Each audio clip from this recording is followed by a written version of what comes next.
Amado Dios y Padre bueno, esta mañana, Señor, agradecemos tu misericordia, tu bondad, tu amor. Señor, y en especial yo quiero pedirte, estés conmigo al dar esta palabra, sencillamente porque soy hombre y necesito de ti, Señor, que tu Espíritu Santo la diga, porque tú la dijiste hace 2000 años y sigue vigente, Señor, para tu pueblo, para la iglesia que tú has edificado y levantado, y que prevalecerá hasta los últimos días cuando tú vuelvas. Señor, gracias en el nombre de Jesús. Amén. Amén. En relación a lo que acabamos de leer, hay una pregunta que yo me formulo y que la formulo algunas veces cuando estoy dando una clase de teología ministerial. ¿Qué es la iglesia?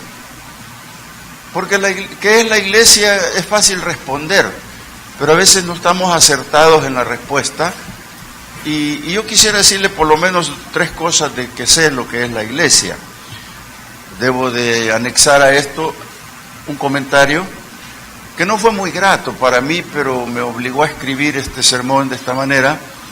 Yo sé que algunos de ustedes vienen por edificación, por sanidad y otras cosas de necesidades, pero he querido que el sermón sea más ministerial, más eclesiástico, que tenga que ver con la iglesia, a raíz de esa pregunta o respuesta que dio una persona.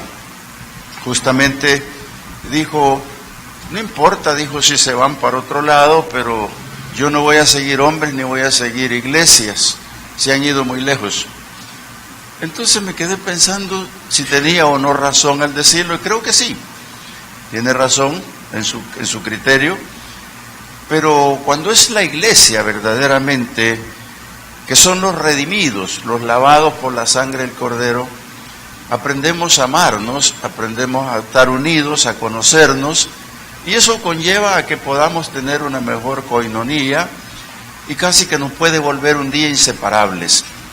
Porque cuando digo inseparables, inseparables seremos cuando venga el Señor. Porque ahí no habrá distinción de raza, sexo, ni mucho menos edades. Entonces la iglesia es del Señor. Juan, por ejemplo, la conoce o la reconoce como la señora. Le dice la señora, le dice en una de sus cartas.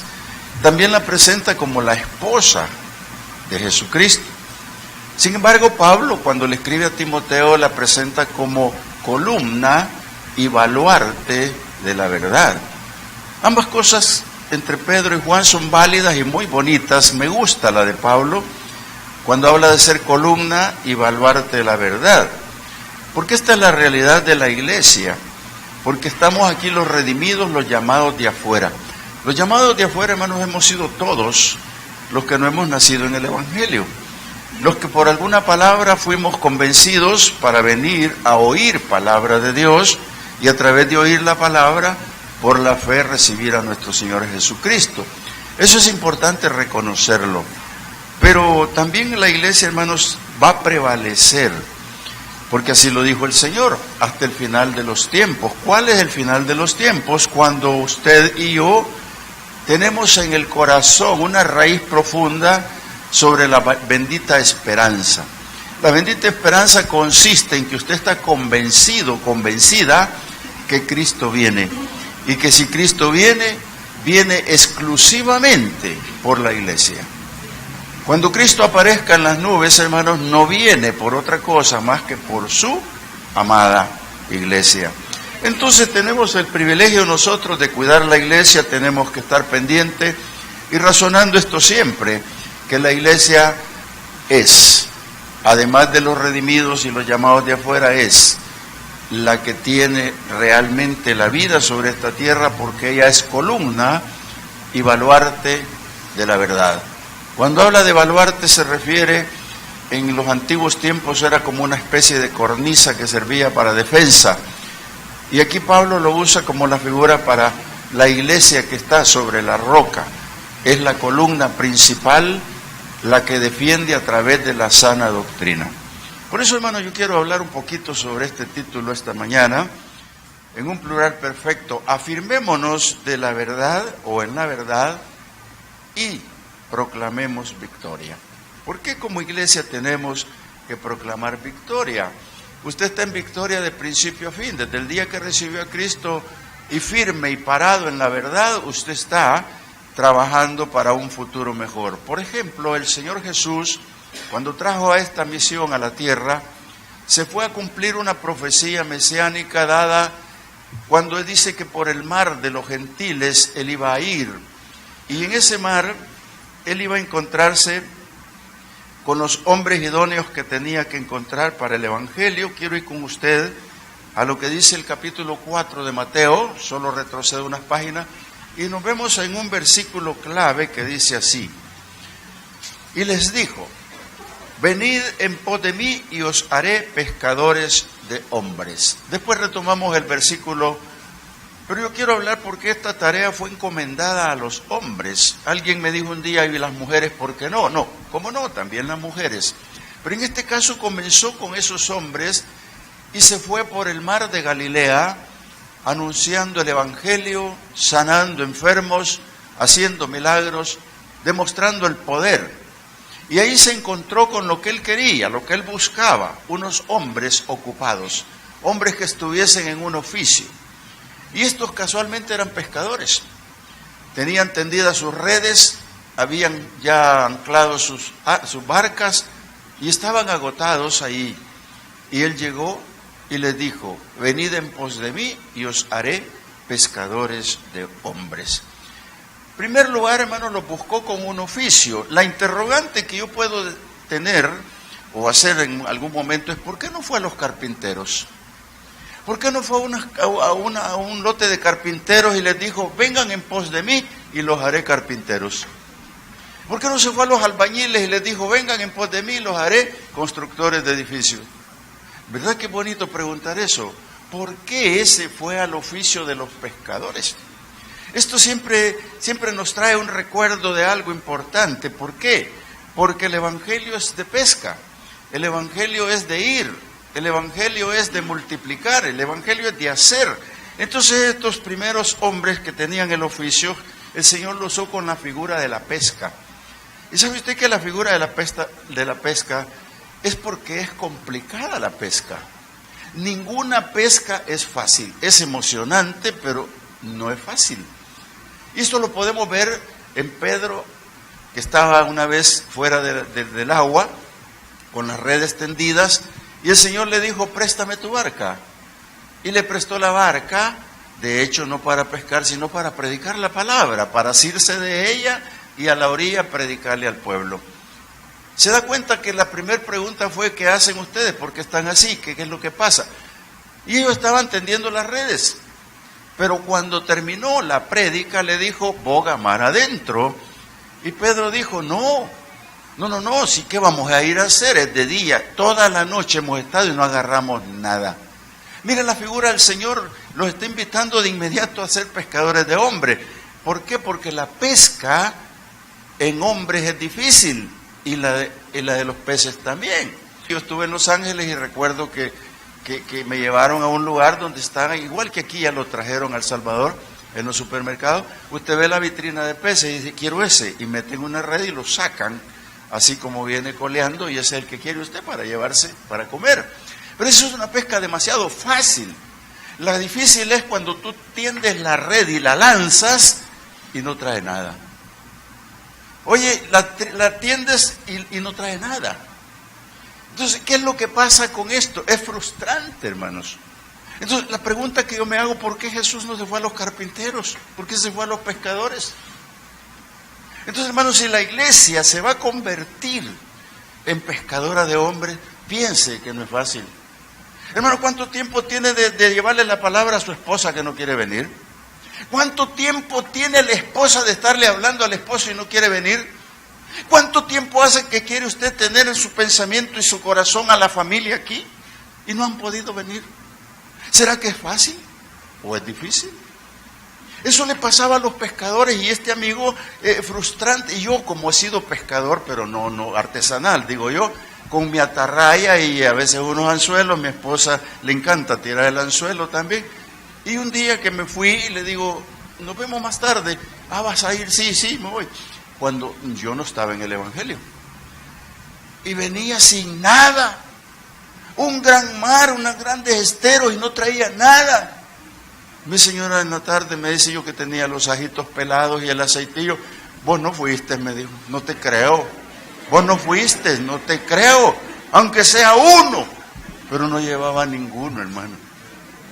Hermanos, ¿no creen que ustedes que el Señor es sabio? Que se fue y les dijo, vayan, que yo los voy a llevar a ser pescadores de hombres. Les dijo en pocas palabras, ustedes pueden tener millones de peces ahí en el mar, millones de peces en el lago, millones de peces en los ríos, pero si no los pueden sacar, yo les voy a enseñar cómo sacarlos. ¿Y sabe por qué? Hermano, lo digo con libertad y perdóneme tú que estás viendo la televisión, pero Apopa está llena no de peces, sino de gente en pecado. Y nosotros no tenemos redes. Nosotros no nos hemos puesto a pensar que nos dijo el Señor, iglesia, Josué Apopa, te necesito con anzuelos, te necesito con atarrayas, te necesito con trasmayos. Y no tenemos nada. ¿Y sabe por qué?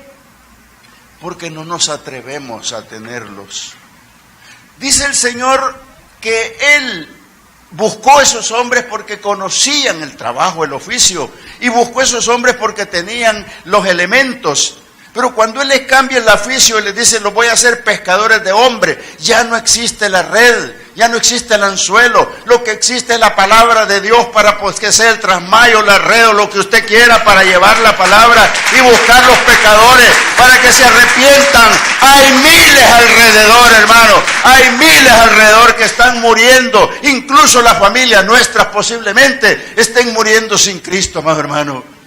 Nosotros necesitamos pensar por qué no fue a los carpinteros, a los mecánicos, sino que a los pescadores. Por eso es que quiere el Señor a darnos las estrategias para sacar no los peces, sino los pecadores del pecado a través de la palabra. Entonces el Señor inició su iglesia con hombres voluntarios, porque a ninguno le ofreció un dinero, a ninguno le dijo, por esta razón de que vas a tener más. No. Mire lo que dice el 18 de este mismo 4.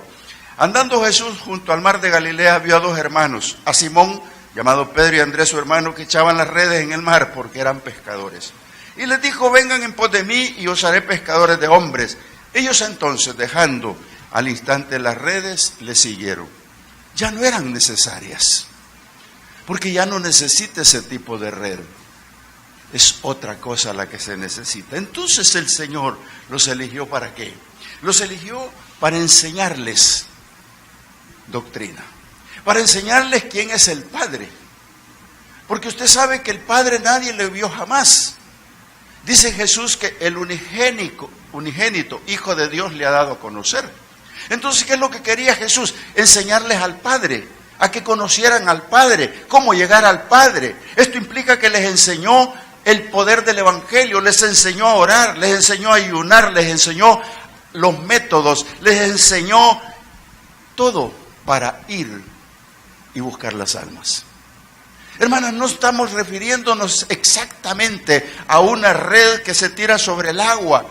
Nos estamos refiriendo sencillamente a que íbamos a ir a mostrar el poder de Jesús, a mostrarles quién es Él.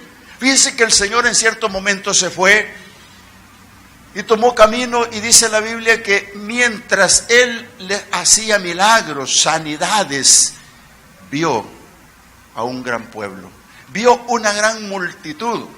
Y no solo la vio, sino que tuvo compasión, porque la vio como oveja sin pastor. La vio como vemos nosotros, amados hermanos, a los pueblos en Apopa. Esta sería hora que estaríamos llenos de toda esta gente del mercado y tanta gente más aquí en la iglesia. ¿Por qué le digo esto? Porque nosotros no los hemos visto con compasión. Cuando usted vea con compasión a alguien, usted seguramente se convierte en pescador de hombres. ¿Por qué? Porque no va a poder callar la palabra, se la va a tener que decir y va a tener que darle palabra de verdad, la doctrina de Dios. Amado hermano, ¿por qué? Porque usted va a verlos con compasión. Por eso llegó ante los discípulos y les dijo: he visto multitudes, las he visto como ovejas sin pastor. Y así está el pueblo, como ovejas sin pastor. Entonces, hermanos, la iglesia, en un componente lindo, precioso, como es la estructura de Josué Popa, ustedes tienen un CCDL. Un CCDL, hermanos, que deberíamos de escribir las letras de oro, así, bonita, aquí, mire. Allá le vamos a pedir al pastor Joalmo que ponga CCDL de oro. ¿Sabe por qué? Porque es una de las estructuras que necesita la iglesia. Es una de las estructuras que tiene que estar con pintura anticorrosiva todos los días, que tiene que estar funcionando. ¿Por qué? Porque es el método del Señor. Es la forma que el Señor usa para que ustedes aprendan. Yo potencialmente veo aquí hombres y mujeres maestros, veo a hombres y mujeres que están sirviendo en los ministerios, veo hombres y mujeres que están ampliando y dándole cobertura al evangelio fuera de estos lugares, porque lo que usted aprendió ahora no lo sabía ayer, y lo que va a aprender mañana no lo sabía antier. Y esto es progresivo, eso se llama educación cristiana. Por eso el pastor Joalmo es el jefe de educación cristiana, director o como le quieran llamar ustedes, pastor Joalmo, se maneja esto, porque es importante, hermano. A ver, levanten la mano todos los que han pasado por CCDL. ¡Qué bonito! Denle una palma al Señor. Joalmo, apláudale a ese pueblo. Mire, y no le digo que levanten la mano los que no han pasado, porque a través de lo que están oyendo ahora, mañana se van a matricular, o ahora mismo. ¿Por qué? Porque el Señor está pasando por el mar de Galilea. Él quiere pescadores de hombres. Él quiere que entendamos, hermanos, que es Él quien los pone. Si le dijo a los discípulos, oren, porque haya más obreros en la mies, es porque no hay, hermano. Nosotros necesitamos una iglesia realmente evangelista, una iglesia que comprenda este oficio, una iglesia que trabaje. ¿Sabe por qué? Porque el Señor, antes de irse, nos dejó la tarea. ¿Y le gusta a usted lo que dice Lucas 24? Mire, Lucas 24 dice que, se lo voy a parafrasear, ya lo hemos dicho otras veces. El Señor le dijo a los discípulos que les levantaba, que les aclaraba el pensamiento y les dijo: yo morí y resucité, solo para que se predique esta palabra para perdón de los pecados por el arrepentimiento del pueblo. Ese es el mensaje de Lucas 24 al final. ¿Por qué? Porque el Señor lo que quiere, hermano, que la iglesia se levante para predicar la palabra, que los lleve al arrepentimiento, y sobre eso que entiendan que solo hay una persona que los puede perdonar y se llama Jesucristo. Que comprendan que nosotros como iglesia debemos de predicar la salvación. ¿Sabe por qué tenemos que predicar la salvación, amado hermano? Porque usted ya la conoce.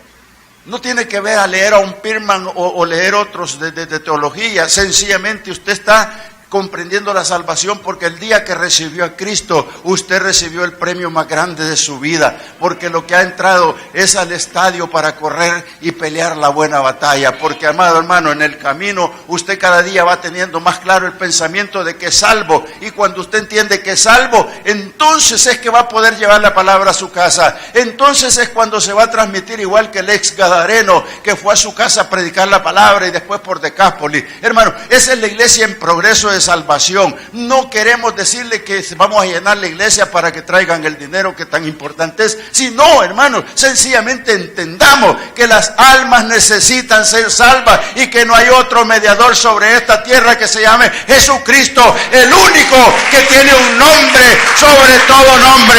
Por eso Él dijo: venid y os haré pescadores de hombres. Amado hermano, ahí está la clave. Se iba y le dejó aquello que dijo Pedro: amados apóstoles, ¿quién creen ustedes que dice la gente que soy? Nadie sabía, hermano, nadie, hasta que Pedro lo dijo y le dijo: no te lo reveló sangre ni carne, sino mi Padre. Y en ese momento lanza aquella palabra: y en esta roca edificaré mi iglesia, y el Hades no prevalecerá contra ella.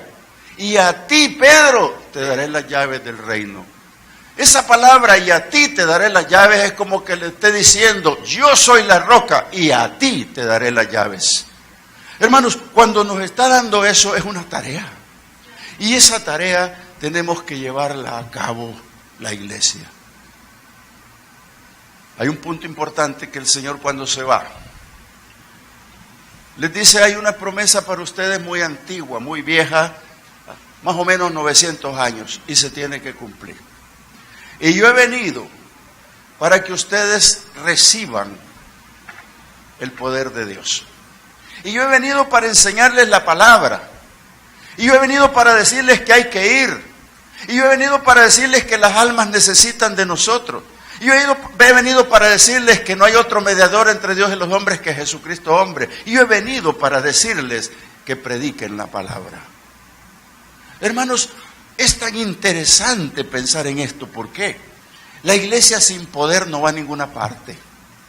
Hermano, usted va a ver una iglesia apagada. A mí me encanta verlos ahora que salen a un atrio. Ya no salen como en Periplaza, que salían así apretaditos y cada uno por el pasillo hasta su carro o su bus. Hoy tienen ni siquiera un patio chiquitito. Esa es solo una pequeña enseñanza de lo que será el patio en el terreno, hermano, grande, tremendamente. ¿Por qué? Porque necesitamos nosotros esa libertad, pero vamos a ver una iglesia encendida por el poder de Dios. ¿Cuándo? Cuando se cumpla la promesa. La promesa de Joel 2:28 está para la iglesia y sigue vigente, amado hermano. Es importante que si soy llamado a ser pescador de hombres, tienes que buscar primeramente el poder de Dios, porque el Señor dijo, y recibirán poder para ser testigos míos sobre esta tierra. Entonces ese poder viene y llegará, está vigente, amado hermano, para hombres, mujeres, para pequeños, grandes, ancianos, y dice la palabra que es para la iglesia y la edificación misma de la iglesia, amado hermano. 5 ministerios hay que el Señor dejó claros, y no hay por dónde perderse, ni busque séptimos ni octavos. Es solo 5 ministerios y están aquí en la iglesia. Entre los pescadores de hombres hay apóstoles que son enviados. Hay proféticos que son predicadores, hay evangelistas que van por el mundo, hay maestros y hay pastores. Hermanos, ¿por qué vamos a buscar más ministerios?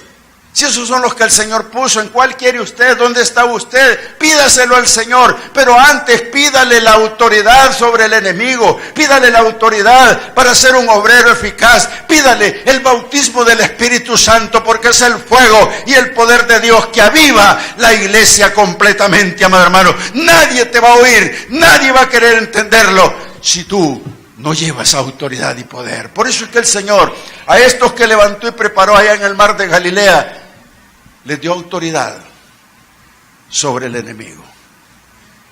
Hermano, esto es lo que yo no debería decir, pero lo tengo que decir. Cuando tú te decides y recibes el poder, el enemigo anda buscando cómo pierdas el poder. Anda buscando cómo tú dejes el ministerio. Anda buscando cualquier cosa para tropezar. Pero déjame decirte que el que tiene el poder del Espíritu Santo, no hay arma forjada contra ellos, ni contra la iglesia. Porque dijo el Señor, y el Hades no prevalecerá contra ella. Pero debemos de ser constantes, tenemos que encontrarlos con el Señor. ¿Sabe? El Señor, por los escépticos, Él tiene una credencial. Y la credencial la trae desde el cielo. Quiero leerte lo que dice Colosenses en su capítulo número 1, la credencial de Cristo. ¿Por qué la credencial de Cristo? Hermanos, cualquiera puede venir a hablar cualquier cosa. Ya vinieron algunos diciendo que eran Cristos y ya murieron. Ya han venido otros diciendo que son los profetas y ya no existen. Sin embargo, Cristo sigue vigente, está vivo, porque Él intercede por un pueblo en el cielo.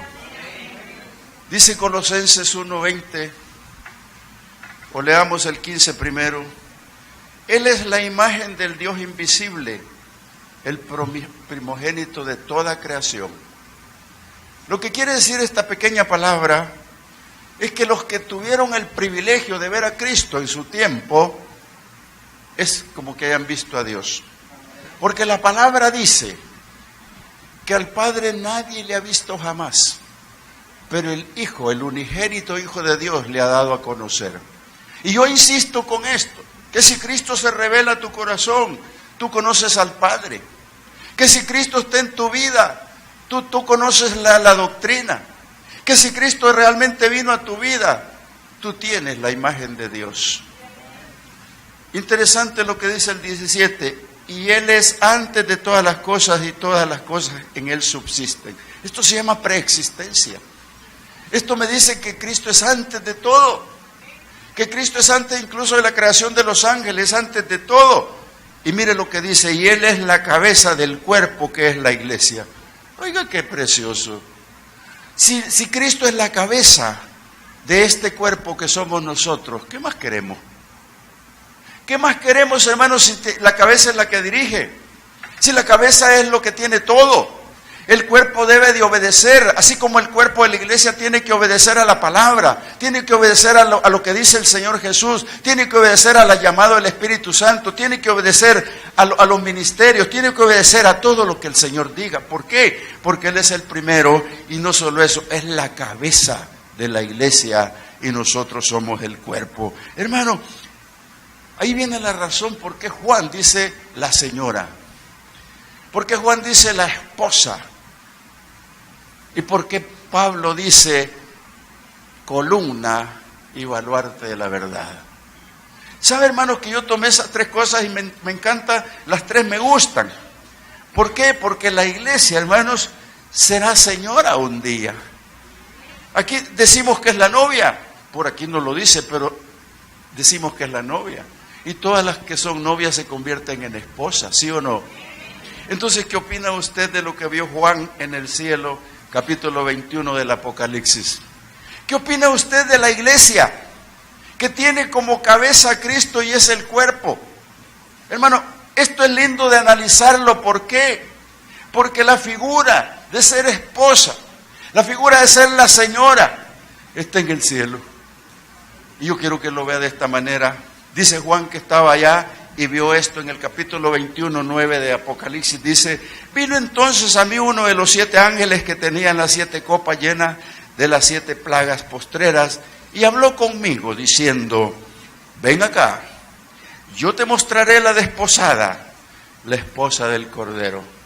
Y le mostró la gran ciudad, le mostró la santidad, le mostró que aquella que había estado, de la que está hablando, es la iglesia mera aquí en la iglesia, en la tierra.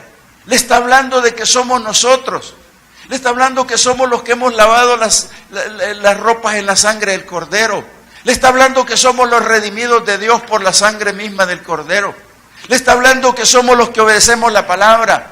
Le está hablando que somos los convertidos en pescadores de hombres. Le está diciendo, es la niña de los ojos. Le está diciendo la iglesia que yo amo, la iglesia que es mi cabeza, que yo soy la cabeza y ella es mi cuerpo. Le está hablando de la desposada, le está hablando de la que será en el cielo santa, le está hablando de la iglesia de Dios, le está hablando aquella que tiene la bendita esperanza guardada en su corazón desde que recibió a Cristo. Amado hermano, tú que estás en la televisión, quiero darte un breve mensaje. Tal vez no estés entendiendo la bendita esperanza, pero déjame decirte, los redimidos de Cristo son aquellos que han venido a los pies de Cristo, le han recibido como el Salvador de su vida, y el Señor los ha limpiado de todo pecado y los ha lavado con la sangre del Cordero. Y tú quieres eso, entonces vas a entender la bendita esperanza, porque el día que ocurra estarás dentro de la iglesia victoriosa que viaja con el Señor cuando vuelva y se la lleve gloriosa, santa y pura, sin mancha y sin arruga. Esa es la iglesia del Señor. Esa no sigue hombres,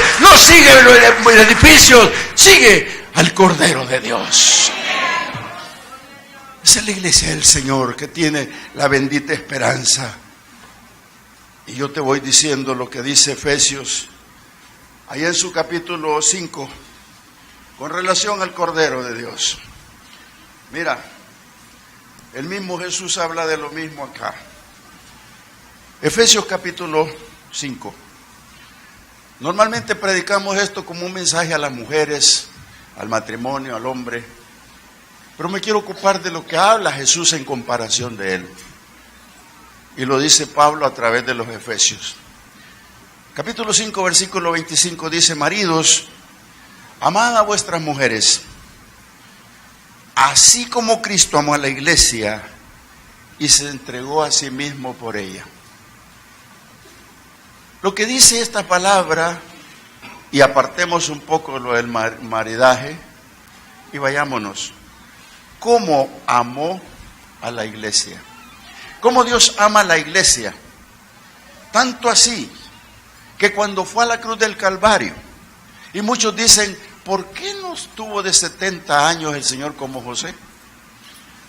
¿Por qué se fue de 33 años el Señor? Porque era el tiempo de Dios. Y ese tiempo era suficiente como para decir, yo amo la iglesia, prematuramente hablando, porque no estaba todavía fundada la iglesia. ¿Y cuánto la amará el Señor ahora? Hermano, ¿cuánto se imagina usted que ama el Señor a su iglesia ahora? La ama como no tiene usted idea. Y por eso la cuida. Por eso le envía palabra. Por eso le envía amor a través del mensaje. Por eso le envía instrucción a través de la escuela. Por eso le envía el poder de Dios. Porque es su niña bonita. Ustedes son la niña de Dios. Ustedes son la desposada en el cielo. Ustedes van a ser los victoriosos. ¿Por qué Jesús se entregó por la iglesia? Porque sabía que con su muerte iba a edificar la iglesia. Si Cristo no murió, no sirve de nada predicar la palabra. Y si murió y no resucitó, tampoco sirve de nada predicar la palabra. Todo está en el poder de Dios, que creamos que Él murió y resucitó y envió el poder de Dios sobre esta tierra para que la iglesia sea victoriosa siguiendo sus lineamientos. Jesús edificó su iglesia. Jesús dice la palabra que habiendo gran nube de testigos nosotros debemos de correr y deshacernos del pecado. Porque dice que Él es el autor y consumador de la fe. Amado hermano, con la muerte de Cristo y su resurrección, la fe de los hombres ha aumentado, la fe de la iglesia ha aumentado, porque Cristo sigue vigente haciendo milagros en las iglesias. Hermano, aquí va a ser una iglesia de poder. Yo creo que aquí nadie va a protestar porque yo pida hacer una vigilia. Y le aseguro, hermano, que vamos a tener milagros, vamos a tener poder. La autoridad de Dios se va a manifestar, la presencia de Dios va a estar aquí, cuando usted se disponga. Y no solo eso, va a venir de la mano con un amigo, de la mano con su abuelito, de la mano con su mamá, de la mano con sus hijos, de la mano con el pueblo que está afuera, hermano, porque usted se ha convertido en un pescador de hombres. Hermano, el Señor viene y ve a la iglesia de esa manera. Muchos dicen que ¿por qué no viene? No se desespere. Usted solo mantenga la bendita esperanza consigo. Solo crea que Él va a venir. Y dice el versículo 26, la amó, para santificarla, habiéndola purificado en el lavamiento del agua por la palabra. Mire, aquí hay varios estados de tiempo, pero hablemos poco de eso. El Señor la ha purificado por la palabra. La está purificando por la palabra. Porque no hay ninguna palabra que no tenga confrontación con nosotros. Aunque hay muchas promesas lindas y preciosas, pero cada vez que la leo y me amonesta, yo me siento agradado. Porque si no me amonesta la palabra, yo estoy aquí con ustedes creyendo en que fui lavado por la sangre del Cordero, creyendo que Cristo resucitó, creyendo muchas cosas, pero no he sido purificado por la palabra. Por eso usted, iglesia, no siga hombres, ni siga edificios, ni aires acondicionados, ni cámaras. Siga al Cristo de poder, porque Él es el que va a purificar por la palabra. Por eso los discípulos les dijo, mas vosotros ya estáis limpios por la palabra. Entonces cuando la santifica es porque la aparta para Él. La iglesia es del Señor. Aquí está la tierra tiene Él abrazadita porque es de Él. Por eso es que Él mismo dijo que el que se va de su redil lo vuelve a llamar. Porque, hermano, Él vino para cuidar su redil. Y por eso la palabra vive con la iglesia. Y mientras la palabra viva, la iglesia también vivirá y estará con el Señor. Por eso es que el Señor, cuando habla de purificarla, es porque quiere presentársela, dice, a sí mismo. Mira, 27, a fin de presentársela a sí mismo, una iglesia gloriosa, que no tuviese mancha ni arruga, ni cosa semejante, sino que sea santa y sin mancha. ¿Cómo la vio Juan? Como la esposa del Cordero. ¿Y cómo es la esposa del Cordero? Santa, sin mancha y sin arruga. Esa es la iglesia gloriosa, la cual muchos verán subir al cielo, la cual muchos verán que va en esa victoria última sobre esta tierra por el poder del Espíritu Santo. Denle esas palmas al Señor completas, porque usted es